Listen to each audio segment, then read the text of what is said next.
Especial Prêmio Ig Nobel 2019, parte 2. Naruhodo Podcast. Bem-vindo ao Naruhodo, podcast para quem tem fome de aprender. Eu sou Kim Fujioka. Eu sou Altair de Souza. E hoje é dia de quê? Ciência e senso comum. Altair, vamos para os recados da paróquia. Quais são? Número 1, vai no iTunes Store, dê 5 estrelas e faça o seu comentário. Isso aí.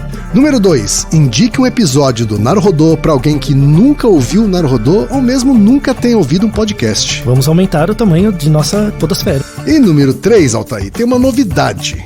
Porque além do Apoia-se, agora você pode também apoiar, colaborar com a produção do Naruhodo via PicPay, Altair. Isso aí. É fácil, é só você baixar o aplicativo PicPay e vai procurar lá por Naruhodo. E vai vir na hora e tem lá a opção de assinatura. Isso. Ok? É simples, indolor, e o PicPay ainda é uma ferramenta que vai te ajudar a fazer vários tipos de pagamento. É por isso que a gente está optando por essa nova alternativa de pagamento. Quem preferir continuar no Apoia-se pode continuar, tá? Quem quiser migrar para o PicPay está convidado. Por quê, Altair? Porque em breve a gente vai ter, de fato, conteúdos exclusivos para assinantes, tá? E a gente vai usar uma plataforma que precisa ser assinante do PicPay, tá? Então quem quiser migrar, quem quiser ter acesso a esse conteúdo exclusivo, vai precisar migrar a sua assinatura para o PicPay. Tá? Agradecemos desde já e participem, por favor. É isso aí. Antes da pauta, mais um recado. Naruhodo está abrindo espaço para as mulheres podcasters, porque representatividade é importante também na podosfera. O destaque de hoje vai para o podcast Das Mina, comandado pela Tati Tamura e pela Tuca Almeida. Ouça o recado que elas deixaram para você, ouvinte do Naruhodo, e conheça o podcast Das Mina. Olá, ouvintes do Naruhodo, eu sou a Tati. Eu sou a Tuca. Nós somos o podcast das Mina, um podcast com clima de mesa de bar, onde os assuntos vão dos mais comuns aos mais aleatórios. Somos podcast das Mina em todas as redes e agregadores. Vai lá escutar a gente. Altair, vamos para a segunda parte do Prêmio Ig Nobel de 2019, Altair. Sei que vocês estavam esperando ansiosamente. Na primeira parte você conferiu as categorias Medicina, Educação Médica, Biologia, Anatomia e Química, não é isso, Altair? Isso. Vamos então para as categorias da parte 2, Altair. Bora. A primeira categoria é Engineering Prize, ou Prêmio de Engenharia, que foi para o Irã, Altair. Foi para Iman Farabaksh. Espero que eu tenha falado correto o nome dele. Por inventar uma máquina de troca de fraldas para ser usada em crianças. Isso, em bebês. Ok. Isso. Como é que é essa máquina, Altair? Você que conheceu. Então, tem o link aí. É uma patente, né? Certo. Acho que foi a primeira vez que eles deram um prêmio, não para um artigo, mas para uma patente. Tem lá o artigo, tem lá o desenho do aparato. E pro Irã, né, Altair? Pois é, então.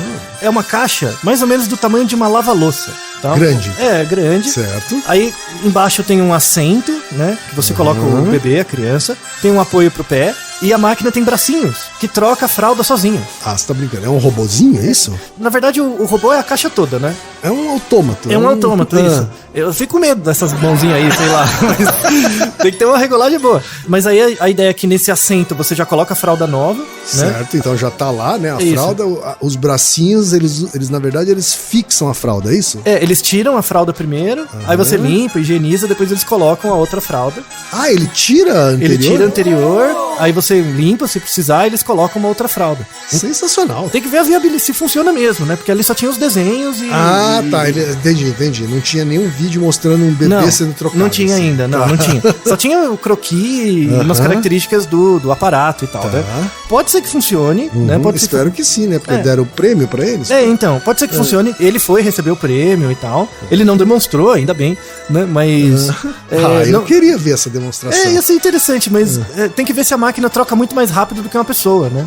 Verdade. Então, pode ter alguma viabilidade, por exemplo, em hospitais, coisas do tipo, né? Mas ainda a máquina foi mas aceita. pelo menos você diminuir a zero a chance de vir cocô na sua cara, entendeu? Com certeza. Isso, xixi, qualquer coisa. Não é? Inclusive, Pai tem um que aparato. trocou fralda, quem nunca? Não é? A caixa... Tomar xixi e cocô na cara. Verdade. Inclusive, a caixa é fechada pro seu lado. Então, tem você evita Pois a bomba atômica. Ele foi inventado por um iraniano que provavelmente já tomou cocô na cara. Pois é, provavelmente. Mas para ser aceito como uma patente, tem que ter algum indício de alguma viabilidade, que parece que tem. Claro. Então, vamos esperar os próximos capítulos aí para ver a evolução dessa máquina. Quem sabe os filhinhos do futuro vão ser trocados no lava rápido, né? Tá certo. Parabéns ao Irã, então, pela categoria Engenharia.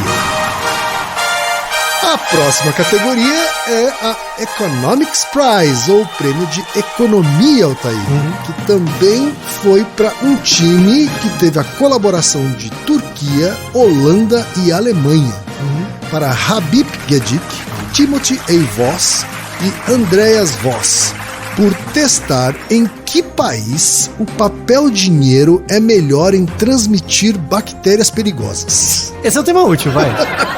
Sim, verdade. É É verdade. verdade. Se tem algum papel moeda que é mais perigoso do que outro na transmissão de bactérias. É verdade. Isso, esse é o teste. Esse tem uma utilidade, né? Certo. Vale lembrar que o Andreas Voss e o Timothy Voss são pai e filho.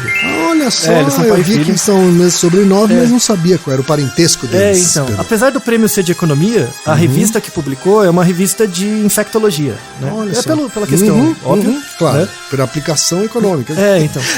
Tem que ter dinheiro, né? Isso. E aí eles testaram dinheiros de vários países para verificar se esses dinheiros retinham e mantinham alguns tipos de patógeno que são graves, assim. O Staphylococcus aureus pode dar vários tipos de infecção resistente a antibiótico. A Escherichia coli, que dá vários tipos de problema. E um tipo de Enteroc, que é um tipo de bactéria, que é resistente à vancomicina, que é uma das piores. O que é vancomicina? Vancomicina é um tipo de antibiótico, um dos mais fortes, um dos mais eficazes, né? Que é usado só em último caso, né? Porque deve atacar forte o nosso fígado, sei lá, né? Não, e porque se você tem que usar vancomicina é porque o organismo já é resistente a todos os outros. Entendi. Então por isso que ele é usado só em último caso. E se eles descobrirem que dinheiro carrega essa bactéria resistente à vancomicina, é como se você carregasse para os outros bactéria de infecção hospitalar. É muito grave, né? E sabemos muito bem que a coisa que é mais trocada entre pessoas é dinheiro. Sim. O que mais circula é dinheiro, né? E existe essa história, né? De que dinheiro é uma das maiores portadores de coisas. Bactérias e Sim. vermes E né? todos os tipos de patógenos, sim. A minha mãe ensinou desde pequenininho a lavar a mão depois de pegar em dinheiro. Com sabão, né? Não é Com só sabão, exatamente. não é só com água. sabão, E aí eles fazem uma crítica no artigo, que é muito bom, aliás, sobre a qualidade do dinheiro, né? Então, do material, Certo. tem materiais que preservam mais, é um ambiente mais hospitaleiro para esses tipos de bichos, né? De bactérias. Então, eles testaram dinheiro de alguns países. Eles não testaram todos os dinheiros do mundo, que são muitas coisas, né? Mas eles testaram as seguintes moedas: o euro, o dólar americano, o dólar canadense, a rúpia indiana, o dirham, que é do Marrocos, o leu, que é da Romênia, e o kuna, que é da Croácia. Tá? Tá. Aí- Não testaram o da China, por exemplo. Não, é os que eles tinham acesso ali, Certo. né? Você tem um palpite de qual dinheiro é o mais sujo? Ou o mais limpo? Não faço a menor ideia. Você não tem nenhum palpite.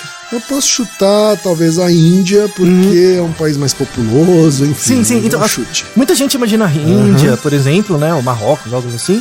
Mas o dinheiro mais sujo, que nas amostras de dinheiro que eles pegavam amostras de dinheiro, uma amostra eles deixavam, eles faziam um swab, que é pegar um cotonete e raspar um pouco, aí colocar numa cultura e deixar crescer. Uma amostra de dinheiro eles fizeram isso, em outra amostra eles lavaram o dinheiro, deixaram secando e fizeram um swab, né?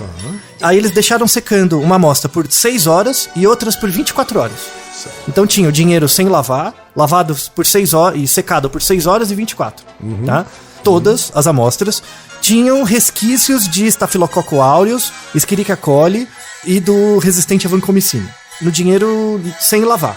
Então, no dinheiro corrente, né, todos tinham algum resíduo.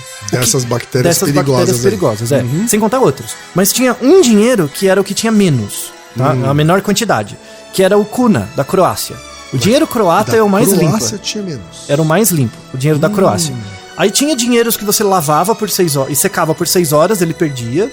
E outros que você lavava por 24 horas e ainda não perdia. Eram os mais sujos. Mesmo depois de lavar, secar por 24 horas, ainda mantinham o terreno propício para as bactérias. O dinheiro mais sujo, assim, que guardava mais bactérias, era o leu da Romênia. Cuidado quando você for na Romênia. É mesmo? Pegue com a mão, com o plástico. E o que deve ser isso? É o tipo de papel? É um material. É um material. Então parece que dinheiros que usam fibras plásticas são um pouquinho mais limpos. Né? E o dinheiro croata, ele tem um tipo de papel com uma liga, uma combinação plástica um pouquinho melhor. Que é parecido com o dinheiro da Austrália. A Austrália também usa muito dinheiro plástico. Lembra nos anos 90 tinha uma nota de R$10 plástica? Sim, lembro. Que tinha um pedaço até que era meio transparente, não era? Isso, é desse estilo. Tá. São notas desse estilo, é um pouquinho mais... Dá pra lavar, né? Então elas são um pouquinho... Exato, faz sentido, né? Elas eram um pouquinho mais caras. Elas lavadas, elas tenham menos bactérias Menos mesmo, bactérias, né? Então eles conseguiram mostrar isso, que tem diferença, e que, dependendo do material, fizeram recomendações para a produção de papel moeda utilizando materiais que evitem a proliferação desses organismos. Você se lembra como é que o dólar se comportou aí nessa... Ficou no meio. Pesquisa? O dólar ficou no meio de todos. Tá? Não era nem pior, nem melhor. Isso. Mas ele ficou pior que a rúpia indiana. É mesmo? Pois é, quem diria, né? Quem diria? Então. Cuidado com o dinheiro por aí, lave as mãos mesmo, siga o conselho da Ocasio, né? Sempre com conselhos sábios, a mãe do Ken. Então siga o conselho dela. E esse é um estudo interessante, vai. Sem dúvida. Importante. Então mereceu o Ig Nobel, com certeza. Tá certo, então parabéns à Turquia, Holanda e Alemanha pelo prêmio de economia. Próxima categoria, Altair, Psychology Prize, o prêmio de psicologia, Altair. Foi o melhor de todos, viu? Chegamos na sua área, foi dado à Alemanha, Altair, pro Fritz Strack. Não podia ter um nome mais alemão que Fritz. Por descobrir que segurar uma caneta na boca de uma pessoa faz uma pessoa sorrir, o que faz ela mais feliz. Então descobri que não. É isso aí. Isso, é por aí mesmo. Ok. Agora eu fiquei confuso. Explica pra gente esse prêmio. Então, esse eu acho que foi um dos prêmios mais legais do Ig Nobel. É mesmo? Mesmo. Ainda mais pelo autor. Uma galera, que inclusive colega meu psicólogo, que eu já tô falando que vocês são uns idiotas, vocês não entenderam o quão legal é o Ig Nobel. Esse Fritz Stark é um cara muito importante, um pesquisador sério, muito importante da psicologia social. Certo. Tá? Esse artigo inicial de 1988, um artigo antigo, ele mostrava assim que... O artigo é grande, né? Vamos deixar na descrição, mas o experimento era basicamente assim. A pessoa colocava a caneta na boca, uma caneta na boca, e tinha duas posições que você usava a caneta. Então, imagina que você tava segurando a caneta na boca como se fosse um charuto. Certo. Tá? Pelo lado mais estreito, né? E outra você segura de comprido. Você morde ela como se fosse uma flauta. Ok. Tá? Se você tentar isso em casa em uma hora, você vai ver que uma dessas posições é mais fácil de você dar risada e a outra é mais difícil. Tá? Quando a caneta tá do lado, é mais difícil de dar uma risada sem que ela mexa. Certo. Quando ela tá como se fosse um charuto, é mais fácil. Tá? E aí ele pediu para um grupo controle, sem nada, sem a caneta, e outros 2 grupos, que mordiam a caneta de cada jeito, sorrirem por um tempo, tentarem sorrir, e depois ele fazia um teste de motivação para ver o quão felizes as pessoas estavam. De fato. Então, tinha uma teoria nos anos 80, final dos anos 80, que a atividade facial influencia a resposta afetiva. Então, se você emula uma expressão, você vai se tornar internamente emocionado por essa expressão. Lembra muito o Naruhodo que a gente fez muito tempo atrás, que é o 48. Que é se fazer a posição da Mulher Maravilha aumenta a sua autoconfiança. Tá? Que é isso, né? Você faz a posição da Mulher Maravilha com o peito estufado e depois você vai pra uma reunião, você fica mais confiante. Que eventualmente, então, uma coisa acontece de fora pra dentro. Assim, isso. Se você fazer um feedback de fora pra dentro, estimular, fazer você ficar mais confiante, mais feliz e tal. Né? Essa hipótese não vem do Fritz Stark, vem do Darwin. No livro, na expressão das emoções nos homens e nos animais, do Darwin, o Darwin colocava essa hipótese. Ele defendia essa hipótese. Isso, mas sem muito teste, inicialmente.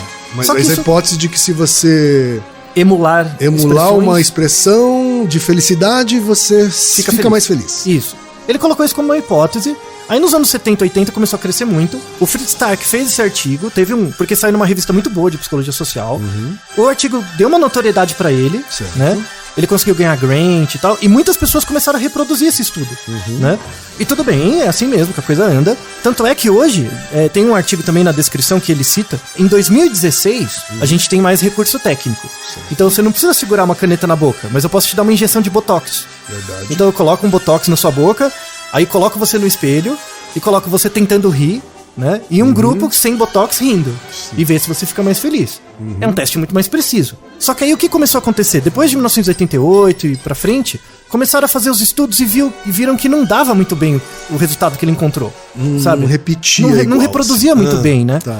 Aí em 2013 começou uma grande discussão sobre a falta de reprodutibilidade dos estudos de psicologia. Que o estudo de psicologia era feito uma vez, dava certo e aí... E era considerado como verdade absoluta. E tá tudo errado, por isso que a psicologia não era científica. Começaram a fazer iniciativas para melhorar isso, né, o que é muito bom. Começou em 2013, Open Science Foundation e tal, estudo de reprodutibilidade. O Fritz Stark foi um dos primeiros caras que foi nisso.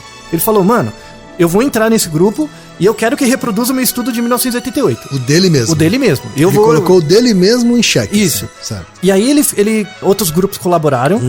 17 grupos independentes reproduziram o estudo dele igualzinho, com 1.784 participantes. É um estudo muito maior. Certo. E mostraram que, tirando a média de todos os trabalhos, o efeito era zero. Nulo. Zero. Não tinha efeito, né? E daí ele mesmo escreveu um artigo em 2017, mostrando, ó, à luz das evidências, tá, eu tô errado, é isso aí. Inclusive, o título do artigo de 2017 é muito bom, vamos deixar na descrição. O título é Dos Dados à Verdade em Psicologia Científica, uma perspectiva pessoal, né? Ele colocou, eu tô errado, o objetivo do cientista é, os dados são magnânimos e é assim, tem que reproduzir os estudos, né? Um sinal de muita hombridade científica, né? Sim. Muita gente fica preso às suas evidências e não larga mais, fica famoso. E ele não, é uma pessoa muito admirável. E ele colocou no final desse artigo uma coisa muito interessante. Ele fala, é importante ter a reprodutibilidade, mas tem um problema. As pessoas vão começar a procurar coisas que têm efeito grande, que é reprodutível, mas vão abrir mão das hipóteses teóricas. Vão parar de estudar e só vão fazer experimento. Vai virar praticamente o marketing. Porque o marketing é isso. A teoria é uma bosta, mas você faz um monte de experimento que dá certo e é reprodutível, você repete. Né? O que não dá certo, mas as teorias em marketing são todas meio furadas. E ele tem muito medo que a psicologia vire um marketing. Genial! Genial! Que trabalho bacana! E ele foi apresentar, né, como ele só tinha 30 segundos, ele escreveu um poema sobre reprodutibilidade em psicologia. Um poema? E leu em 30 segundos. Muito legal. Assim, uma figura admirável. Assim, um exemplo para psicologia, o Fritz Stark. Vamos deixar na descrição o vídeo, né, da apresentação.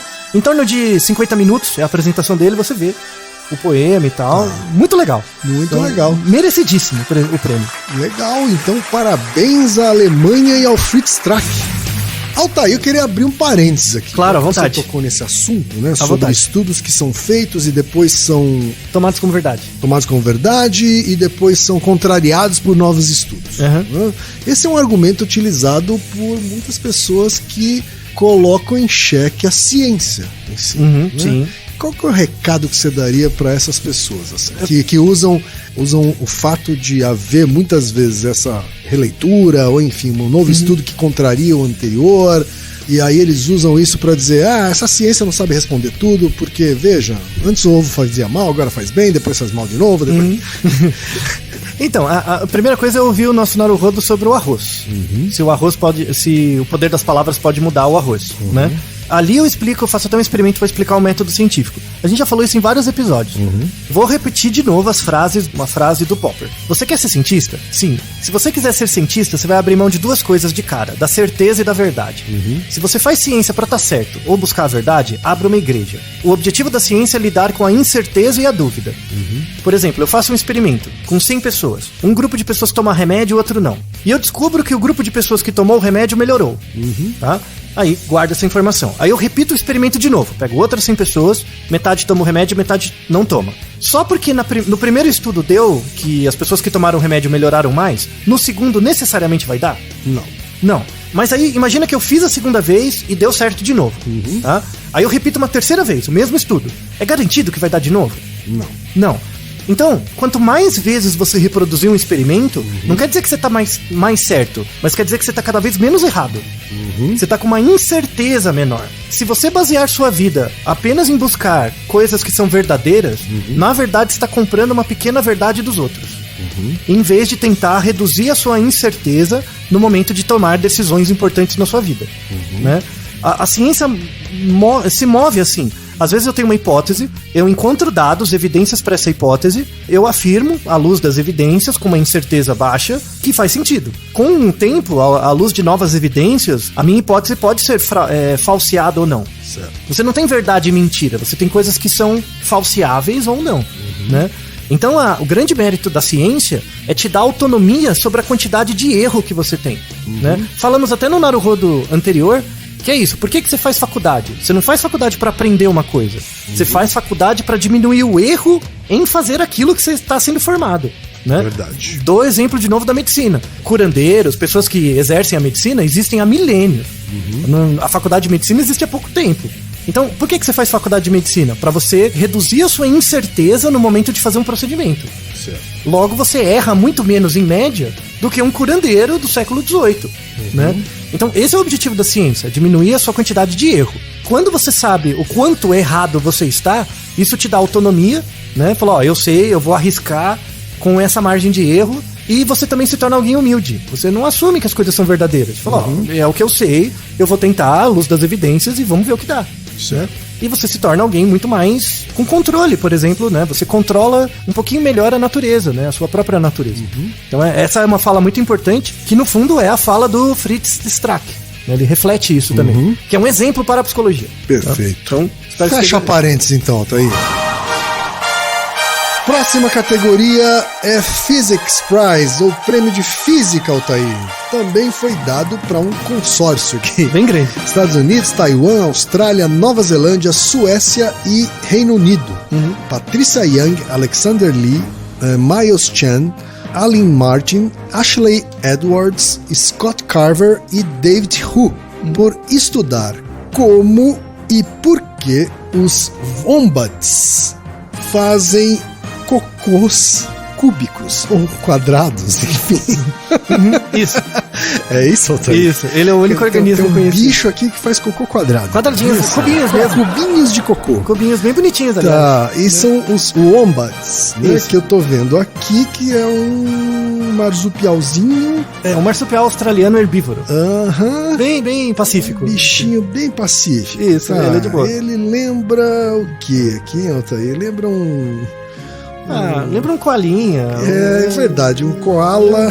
Koalinha, mais ou menos. É aqueles bichinhos diferentes da Austrália. Aham, assim, né? verdade, verdade. E é tão diferente que ele faz cocô quadrado.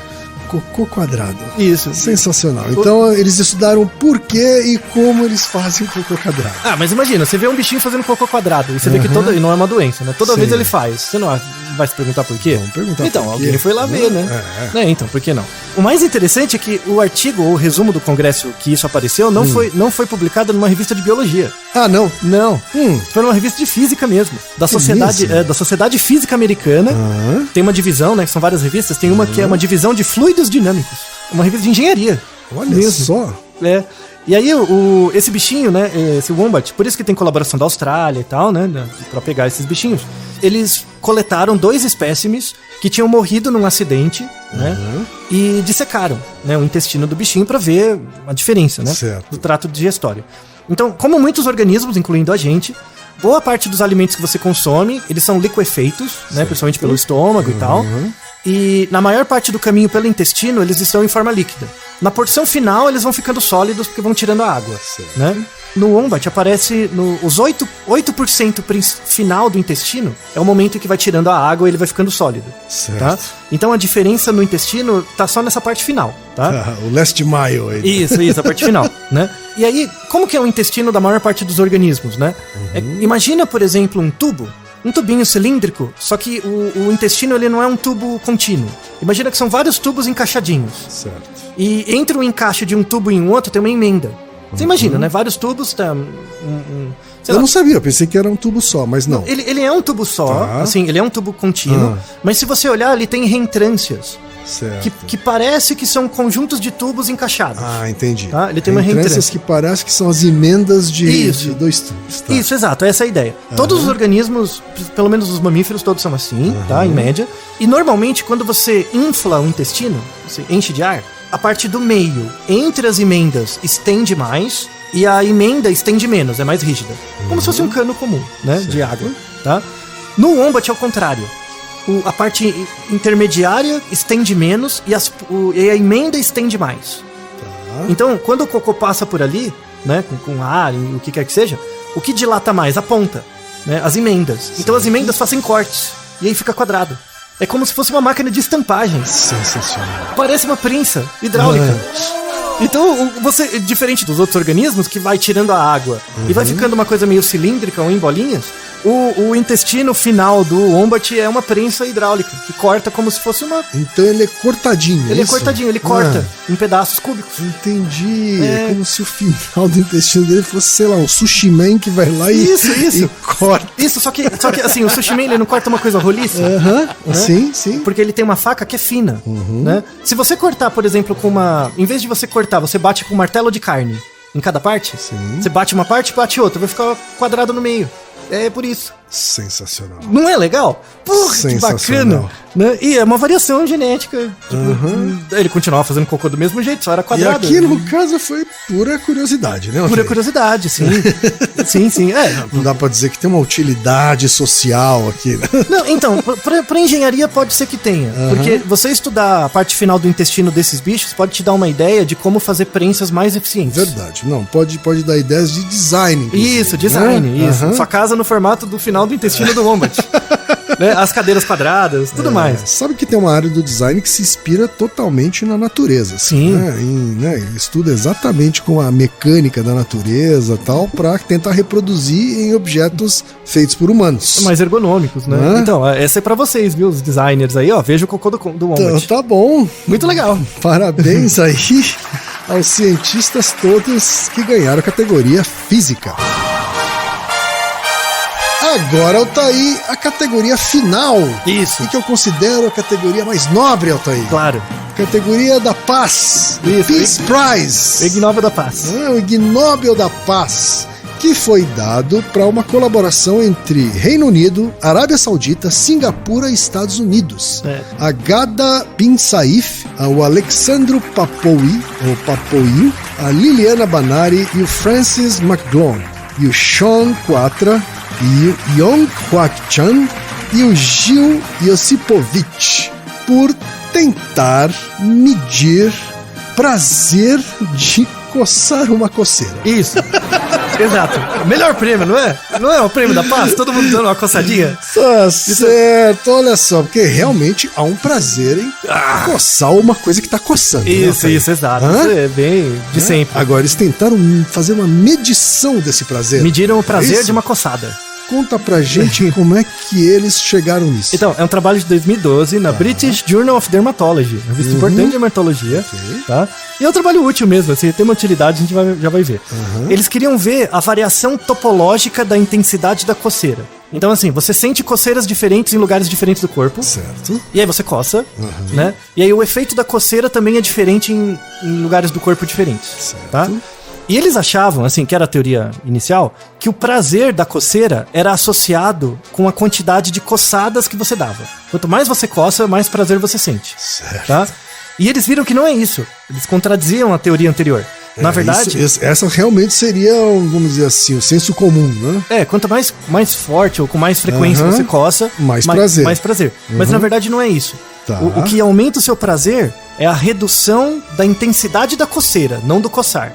Então, por exemplo, se eu te coço um pouquinho, de leve, e esse coçar pouquinho já diminui a quantidade da coceira, você sente mais prazer. Independente do quão vigoroso é a coceira. Olha só. Tá vendo? E aí eles fizeram um estudo em que eles pegaram pessoas, né? Tem que ter o coçador e o coçado, né?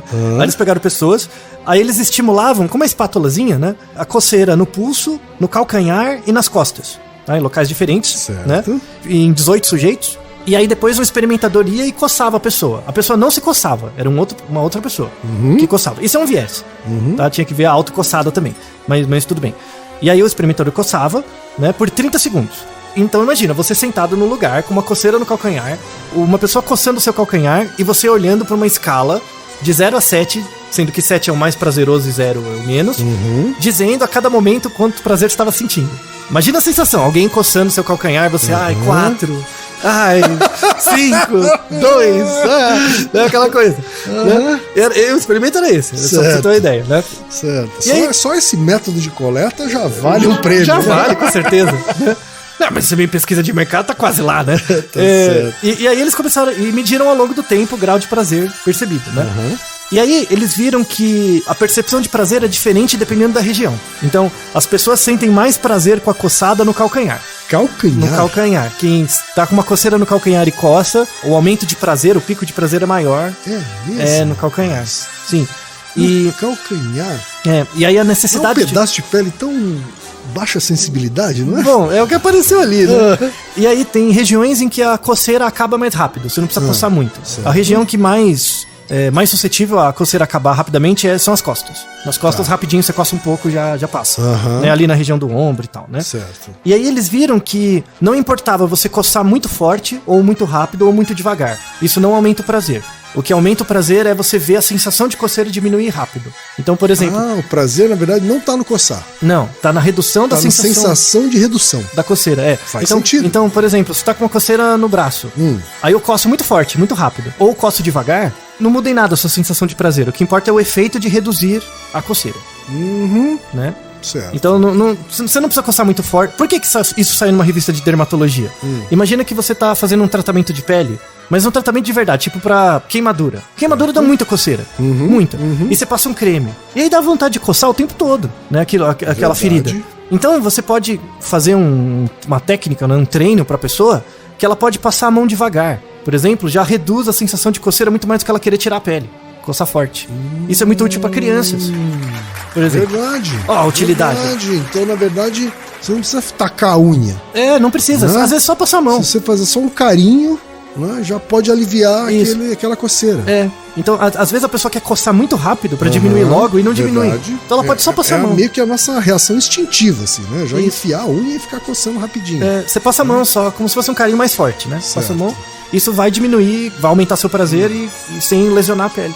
E vem cá, quando eu tô com coceira num lugar que eu não alcanço, será que se eu encostar é a mesma coisa. em alguma superfície eu já não tenho um alívio, hein? Já tem um alívio. A ideia é que seja uma superfície um pouquinho pontiaguda, sabe? Pra dar uma sensação do receptor. Certo. Mas consegue também. Olha, isso daí pode salvar vidas. Por isso que é o Prêmio Nobel da Paz. Pode salvar vidas. Verdade. É o Ig Nobel da Paz. Você tá lá sozinho, sofrendo com uma coceira que você não alcança. E você consegue ter esse alívio sozinho. Pois é. Olha só que beleza. Merece o Prêmio da Paz. Com Prêmio certeza. Nobel da Paz. Muitas guerras vão ser prevenidas por isso. É verdade. E aí? Passamos por todos os prêmios. Verdade. Realmente, todos eles muito merecedores. Isso. Nos cobraram, mas cumprimos. Aqueles que cobraram o Prêmio Ig Nobel desse ano. Esse episódio duplo foi pra vocês. Isso. Quem curtiu, ouve também o Prêmio Ig Nobel de 2018, que são os episódios 151 e 152.